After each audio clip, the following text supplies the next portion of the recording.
በቀይ ባህር ጉዳይ ኢትዮጵያና ኤርትራ ወደ ግጭት ሊያመሩ ይችላሉ የሚለው ስጋት አሁንም እንደቀጠለ ነው። ከሁለቱም ሀገራት የሚወረወሩ የቃላት ጦርነቶች ወደ ምድር እንዳይረግጡ ማሳሰቢያዎች እየተሰጡ ነው።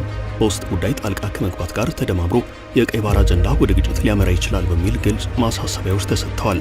ኢትዮጵያ በቀይ ባህር ጉዳይ የመዋጋት ፍላጎት የለኝም ብላለች። የኢሳያስ መንግስትም ከኢትዮጵያ ጋር የመዋጋት ፍላጎትም እቅድም እንደሌለው ተናግሯል። ሆኖም መሬት ላይ ቃላት መወራወሩ እንደቀጠለ ነው። ነገር ግን ዓለም በቀይ ባህር ጉዳይ ለኢትዮጵያ እየወገነ ይመስላል። ኢትዮጵያ በቀይ ባህር ጉዳይ እስካሁን ሁለት ነገር አሳክታለች ተብሎ ይታመናል።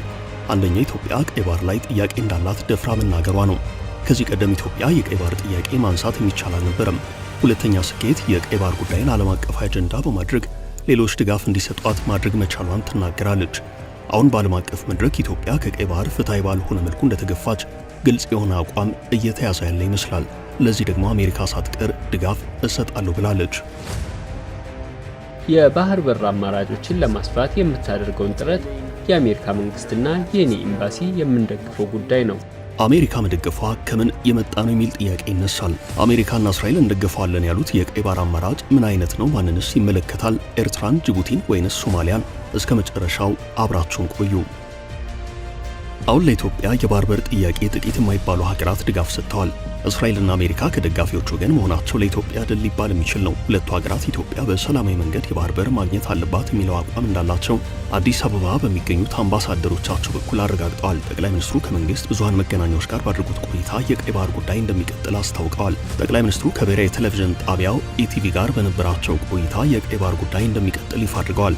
የተረከብናት ኢትዮጵያ የጂኦግራፊ እስረኛ ነበረች ብለዋል። እኛ ስንንቀሳቀስባት መሰለን እንጂ 130 ሚሊዮን ህዝብ ያላት ከፍተኛ የቆዳ ስፋት የያዘች ብዙ ምርት በማምረት ለጎረቤቶቿ ማቅረብ የሚገባት ሀገር እስረኛ ነው የነበረችው። የጂኦግራፊ እስረኛ መሆን በልጆቻችን እንዲሁም በእነርሱ ልጆች ጭምር አደጋው እያደገና እየጎላ የመጣ ጉዳይ ነው።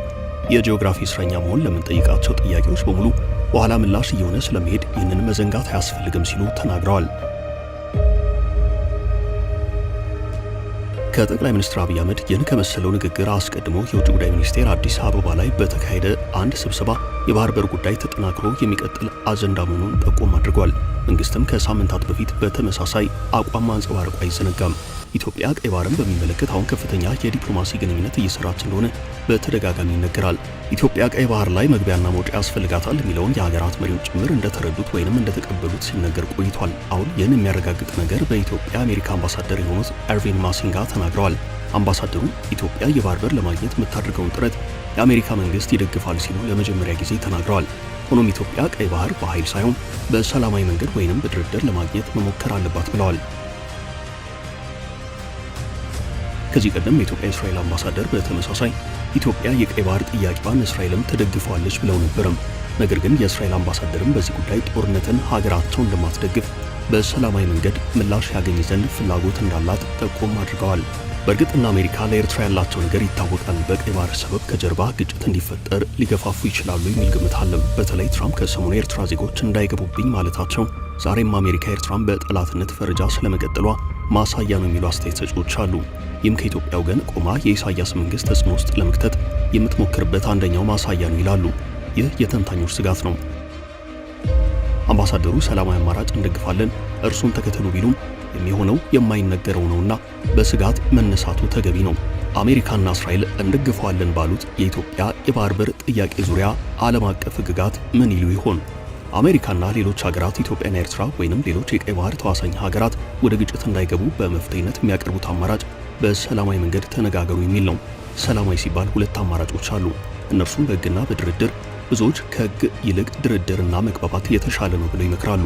ድርድሩ ካልተሳካ በሕጋዊ መንገድ መሞከር የሚል አማራጭም አለ። የተባበሩት መንግስታት ድርጅት የባህር ሕግ አንቀጽ 69 ንዑስ አንቀጽ 1 እስከ 5 የባህር በር የሌላቸው ሀገራት በአካባቢያቸው ካለው ባህር የተፈጥሮ ሀብት እኩል የመጠቀም መብት እንዳላቸው ይደነግጋል። ይህም አሳ ማጥመድን፣ በባህር ውስጥ ያሉ የተፈጥሮ ሀብቶችን ፍለጋ ጨምሮ ሌሎች ከባህር ተፈጥሮ ሀብት ጋር የተያዙ ሀብቶች ተጠቃሚነት መብትን ያካትታል። የዚሁ አንቀጽ 125 ንዑስ አንቀጽ 1 እንደሚያመላክተው ደግሞ የባህር በር የሌላቸው ሀገራት በአካባቢያቸው ያለውን ባህር የመጠቀምና የመሸጋገር ዓለም አቀፍ መብት አላቸው። ይህ መብት የባህር በር በሌላው ሀገር የባህር በር ባለቤት በሆነው ሀገርና በቀጠናው መካከል በሚደረግ ስምምነት ሊፈጸም እንደሚገባ በዚሁ አንቀጽ 2 ላይ ተመላክቷል። አንቀጽ 27 ንዑስ አንቀጽ 1 ላይ ደግሞ እነዚህ የባህር በር የሌላቸው ሀገራት በስምምነት ከተደረገ የተለየ አገልግሎት ክፍያ በቀር ለተገለገሉበት ባህር ምንም አይነት የትራፊክ ታክስ ወይንም ሌላ ክፍያ እንደማይጠየቁ ይደነግጋል። የቀድሞ የአፍሪካ አንድነት ድርጅት በምስረታ ቻርተሩ መግቢያ ላይ በባህር ሕግ ጉዳዮች ባሰፈረው አተታ የአፍሪካ ሀገራት የባህር በር ያላቸውን ጨምሮ ከባህር ሊያገኙት የሚገባቸውን ጥቅም እያገኙ እንዳልሆነ ጠቅሶ የባህር በር የሌላቸው ሀገራት ከባህር የመጠቀም መብታቸው ሊጠበቅ እንደሚገባና ይህም ከዓለም አቀፍ መርህ አንጻር ሊታይ እንደሚገባ ይደነግጋል። በዚህ መንገድ ኢትዮጵያ የባህር በር ማግኘት ትችላለች፣ ብታገኝስ በሰላማዊ መንገድ መጠቀም ትችላለች ወይ የሚለው መታየት ያለበት ነው። ኢትዮጵያ ከታሪካዊ ዳራ አንጻር ሊያስኬዳት የሚችል ጉዳይ አለም። ነገር ግን የኢትዮጵያ ጎረቤቶች በዚህ ሕግ የመዳኘት ፍላጎት የላቸውም። ኢትዮጵያ ኤርትራን ለመቀላቀል በተባበሩት መንግስታት ድርጅት ጉባኤ ጥያቄ ባቀረበችበትና ሙግት ባነሳችበት የዲፕሎማሲ ዘመቻ ወቅት የባህር በር እንድታገኝ የሚያስችል መሬት ተፈቅዶላት እንደነበር ዶክተር ያዕቆብ ወልደ ማርያም አሰብ የማናት በሚለው መጽሐፋቸው ላይ አስፍረውታል። የኢትዮጵያ የወቅቱ ጥያቄ መላዋን ኤርትራ ከኢትዮጵያ ማዋሃድ ስለነበር የተሰጣትን የባህር በር የማግኘት አማራጭ አልተቀበለችውም ነበርም። ክርክሩና የዲፕሎማሲው ዘመቻ ፍሬ አፍርቶ ኤርትራ ከኢትዮጵያ ጋር በፌዴሬሽን እንድትቀላቀል ተወስኖ ኢትዮጵያ ዳግም የባህር ጠረፍ ባለቤት ሆና ነበርም። ከላይ የተጠቀሱት ዓለም አቀፍ ሕግጋትና የአፍሪካ ሕብረት ድንጋጌዎች ኢትዮጵያን የሚመለከቱ ናቸው። ኢትዮጵያ የምትገኝበት ልዩ የኢኮኖሚ ዞን የአፍሪካ ቀንድ ሲሆን ይህም የጅቡቲ፣ ኤርትራና የሶማሊያ ባህር ዳርቻን ያጠቃልላል። በሱዳንና በኬንያ በኩል ያለው መስመርም ሌላው የባህር በርን ለመጠቀም የሚያስችል አማራጭ መንገድ ነው። በሌላ አነጋገር የመንግስታቱ ድርጅት በ1982 ባወጣው የባህር ሕግ አንቀጽ 69 የተጠቀሰው ድንጋጌ ከአንቀጽ 125 እስከ 132 የተገለጹት ድንጋጌዎችና አንቀጽ 148 የኢትዮጵያን የባህር መውጫ መብት የሚመለከቱ ናቸው። በ1900፣ በ1902፣ በ1908 በኢትዮጵያና ኤርትራ ቅኝ ገዢ በነበረችው ጣሊያን መካከል የተደረጉት ስምምነቶች የቀድሞ የአፍሪካ አንድነት የአሁኑ የአፍሪካ ሕብረት በ1964 የቅኝ ግዛት ውሎችን ማጽናቱ ለኢትዮጵያ የባህር መውጫ መጥፋት ዋና ምክንያት ተደርጎ ይጠቀሳል። ተመራማሪዎች ስምምነቶቹ ሕጋዊነት የሚያጡባቸው መስፈርቶች ሲጠቅሱም ጣሊያን በ1935 ኢትዮጵያን ዳግም ስትወር የመጀመሪያውን ስምምነት መጣሷን ያስታውሳሉ። በዚህ ረገድ የቪየና ስምምነት ሕግ አንቀጽ 60 የሁለትዮሽ ውልን በአንደኛው አካል መጣስ ሌላው አካል ለውሉ እንዳይገዛና ሁሉን የጣሰውን አካል የመክሰስ መብት የሚሰጠው ነው። በዚሁ መሰረት በ1900፣ በ1902፣ በ1908 ስምምነቶች በሌላኛው አካል ስለተጣሰ ተፈጻሚነት እንደሌለው ኢትዮጵያ ተከራክራለች። ይህ ደግሞ የአልጀርሱን ስምምነት ዋጋ ያሳጠዋል።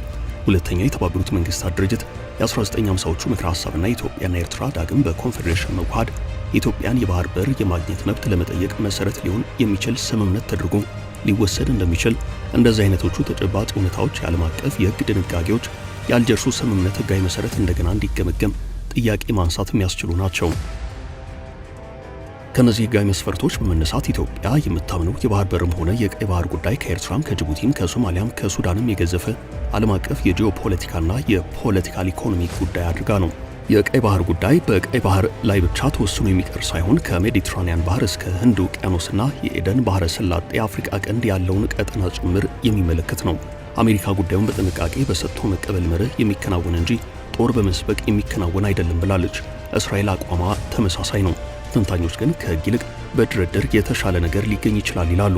ሆኖም ወሳኙ ጥያቄ አሁን ኢትዮጵያ የባህር በር ማግኘት ከምትፈልግባቸው ሀገራት ጋር ያላት ግንኙነት ምን መሳይ ነው የሚለው ነው። እዚህ ላይ ዲፕሎማሲ ዋነኛ ቁልፍ መጫወቻ ካርድ ነው። ኢትዮጵያ የባህር በር እንደምትፈልገው ሁሉ የባህር በር ያላቸው የአካባቢው ሀገራት የእርሻ መሬት፣ ሌሎች የሚያስፈልጋቸው ነገሮች ስላሉ እነዚህም በመለዋወጥ በሰጥቶ መቀበል መርህ ሀገራት ወደቦቹን እኩል በማልማት የሚጠቀሙባቸውን ጣምራ ሉዓላዊነት በመፍጠር በጋራ መጠቀም የሚል አማራጭ ቀርቧል። አበቃን። መልካም ጊዜ ተመኘን።